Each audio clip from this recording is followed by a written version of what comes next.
네, 안녕하세요. 임산부 운동 처방사 맘스바디케어 대표 김우성입니다. 올해 2023년도에 치골결합 이개에 대한 리뷰 논문이 나왔습니다. 이 리뷰 논문을 한번 분석하는 그런 시간을 가져보도록 하겠습니다. 크리스마스를 앞두고 있어서 느낌 좀 내보려고 빨간색, 빨간색 산타 할아버지처럼. 자, 이제 자료를 한번 보도록 하겠습니다. 자, 먼저 지금 제가 공유해드리고 있는 이 자료를 한번 볼까요? 지금 이 내용은요. 치골결합 이게 잘 아시죠? 아기 낳고 나타나는 이 증상이 중부하를 받는 이제 운동들이나 걷는 운동, 계단 오르는 대부분 이제 바디웨이트이 실렸을 때 통증이 증가되는 양상이 나타난다고 하고 있고요. 그 통증의 양상은 하복부 쪽이나 허리 쪽 통증으로 증상이 나타난다고 합니다. 실제 임상에서 보더라도요, 아기 난 다음에 이런 증상을 호소하시는 분들이 꽤나 많습니다. 그리고 출산 후에만 있는 게 아니고요, 임신 중에도 나타납니다. 자, 지금 제가 공유해드리는 요 파트도 한번 보겠습니다. 첫 번째 문장은 임신 기간에, 임신 중에는 치골결합이 일반적으로 넓어질 수 있다. 이런 이야기를 하고 있고요. 임신하지 않은 비임신 여성, 가임기 여성이죠. 가임기 여성의 치골결합은 이쪽 치골 부위와 이쪽 치골 부위의 그 사이 연결 부위인 이 치골결합 부위가 일반 가임기 여성의 경우는 4에서 5mm 정도다. 이렇게 이제 나와 있는 걸 알 수 있고요. 그리고 임신 후기에는 2, 3mm 정도 넓어질 수 있답니다. 임신 마지막 2개월 동안 평균 치골결합 간격은 7.7mm 정도다. 자, 정리하자면 가임기 여성, 비임신 여성은 요 사이의 정상 간격을 4에서 한 5mm 정도로 본다고 했고요. 그 다음에 임신 후기 정도가 되면 얘네가 좌우로 벌어지기 시작을 한다. 근데 이 벌어지는 정도가 한 2, 3mm 정도다. 그리고 2, 3mm 정도까지는 불편함이 없을 수 있다. 이렇게 나옵니다. 그래서 마지막 2개월 동안 평균 이 간격이 7.7mm다라고 나왔습니다. 그리고 이 정도는 불편감이 없을 수 있다. 근데 아까 전에 얘기해 드린 것처럼 하복부 쪽 통증이라든가 그 다음에 이 치골결합 부위에서의 나오는 통증이라든가 뒤쪽에 천장관절의 통증, 허리 통증. 자, 이런 것들은 이 이상 벌어졌을 때 굉장히 많이 발생될 수 있다는 거죠. pelvic symphysis 2개가 나타나는 그 요인을 정리해 놓은 표입니다. 이게 제일 먼저 나와 있는 pelvic instability. 이거는 골반의 불안정성이라고 하는 단어잖아요. 그래서 asymmetric pelvis는 비대칭 골반을 얘기하는 거고, lumbar lordosis 허리의 전만증을 얘기하는 거거든요. 그래서 이 두 가지가 골반의 불안정성을 야기한다. 그리고 이 골반의 불안정성 때문에 결국에는 치골결합이 벌어지기가 더 쉬워진다. 두 번째, 호르몬이 나옵니다. 에스트로겐, 프로게스테론, 릴렉신, 요 여성에 관련된 호르몬들 영향을 줘서 늘어난다. 이렇게 나와 있고요. 그 밑에 메타볼릭 대사가 바뀌는 것 때문에 그렇답니다. 특히 이제 칼슘과 비타민 D의 수치가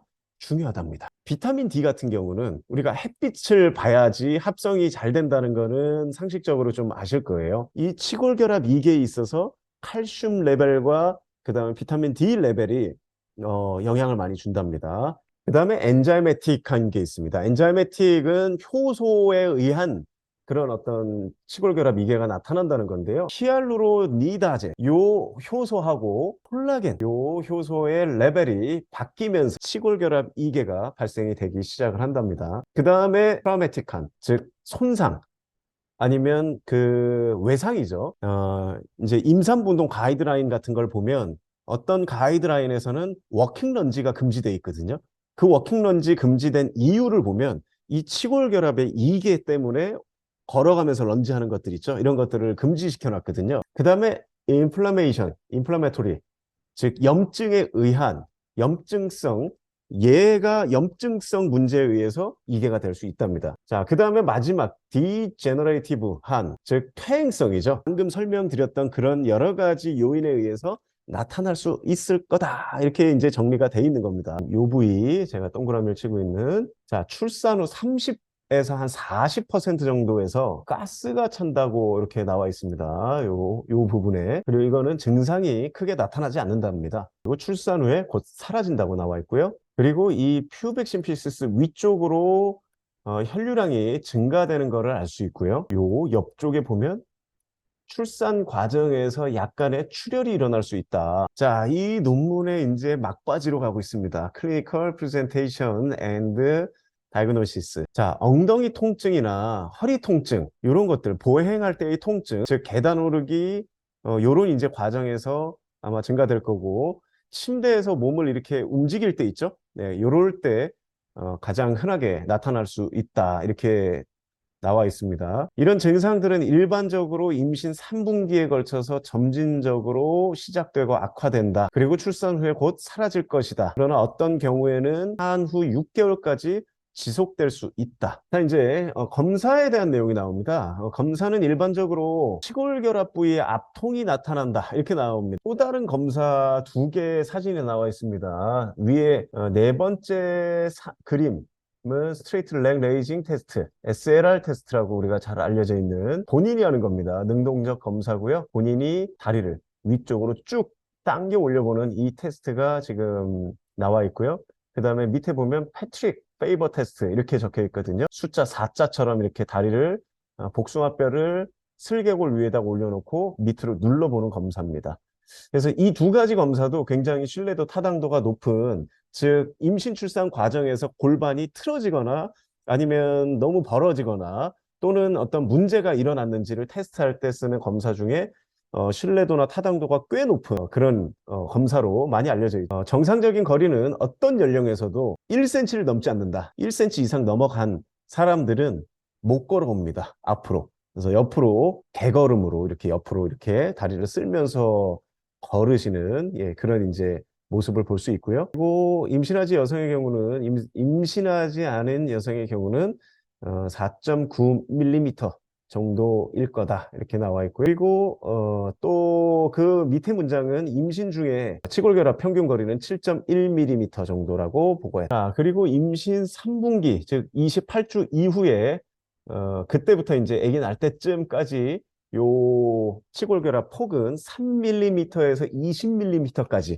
20mm면 진짜 2cm가 벌어졌으면 거의, 이런 분들은 거의 그냥 아무것도 못 하실 겁니다. 세 번째 문장 여기서부터 한번 보면 임신 3분기 여성의 한 24%가 이런 이제 문제를 가질 수 있다는 점을 기억해라. 아주 중요하다. 이렇게 이제 나와 있는 걸 알 수 있고요. 4명 중 1명이 이런 이제 치골결합 분리, 얘가 이제 기준보다 더 많이 벌어지는 이런 이제 문제들이 나타날 수 있다는 것은 좀 주의해야 되는 것 같습니다. 트랜스버스 방향으로, 횡 방향으로 변이가 한 20mm, 즉 2cm 정도 이렇게 벌어지게 되면 뒤쪽에 있는 천장관절에 문제를 일으킨다. 이렇게 이제 나와 있습니다. 근데 이게 20mm뿐만 아니라요. 실제로 앞쪽이 이렇게 벌어지기 시작을 하면 뒤쪽을 굉장히 많이 압박을 하고, 앞쪽이 벌어지거나 이렇게 틀어지거나 그러면 뒤쪽도 역시 같은 영향을 받을 수밖에 없겠죠. 그래서 지금 여기서 얘기하는 2cm까지가 아니더라도 제가 실제 임상에서 봤을 때 앞쪽 문제가 두드러지는 사람들은 뒤쪽도 문제가 개연성이 굉장히 충분히 있습니다. 이제 매니지먼트입니다. 관리 어떻게 해야 되느냐?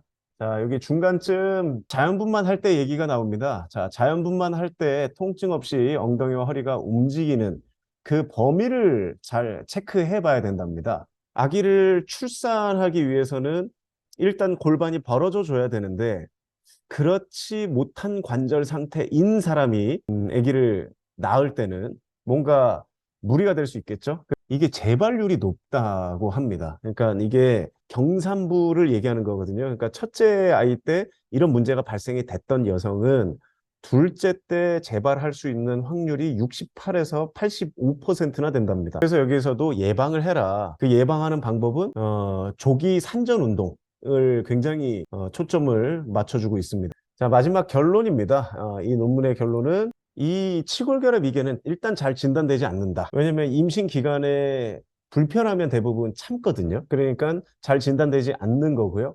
잠재적으로 이런 것들은 굉장히 체력적인 문제도 나타나고 통증 때문에 굉장히 심리적인 어떤 그런 위축도 일어나고 외부 활동이나 이런 것들이 굉장히 꺼려지죠. 그래서 요 마지막 결론에도 삶의 질이 크게 떨어진다.